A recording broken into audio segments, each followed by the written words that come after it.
தென்னாடுடைய சிவனே போற்றி. தினம் ஒரு ஸ்தலம் பகுதியில் திருமூலர் அருளிய திருமந்திரத்தை பார்த்து கொண்டு வருகிறோம். அந்த வரிசையில் இன்று 315ஆம் பாடல். திருச்சிற்றம்பலம்.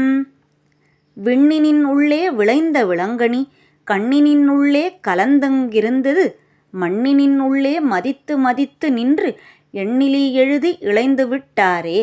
திருச்சிற்றம்பலம். இப்பாடலின் பொருள்: வான்வெளியில் உள்ளே இருந்து உயிர்களுக்கு அருள் செய்யும் இறைவன் அவர்களின் கண்களுக்குள்ளும் இருந்து காட்சியை காட்டுபவனாகவும் கலந்து அருள் செய்கின்றான். அந்த இறைவனை வழிபட்டு பேரின்பத்தை அனுபவிக்காமல் உலக வாழ்க்கையே பெரிதானது என்று மதித்து கொண்டு இறைவனை பற்றி வீண் விளக்கங்கள் எழுதி வீண்பொழுதை கழிக்கின்றனர் என்று திருமூலர் இப்பாடலில் குறிப்பிடுகிறார். இந்த பதிவு உங்களுக்கு பயனுள்ளதா இருக்கும் அப்படின்னு நம்புறோம். இது போல பதிவுகள் இன்னும் வேணும் அப்படின்னு நீங்க நினைச்சீங்கன்னா அதை கமெண்ட்ல சொல்லுங்க. நம்ம சேனலை மறக்காம லைக் பண்ணுங்க, உங்க ஃப்ரெண்ட்ஸோட ஷேர் பண்ணுங்க, சப்ஸ்கிரைப் பண்ண மறக்காதீங்க.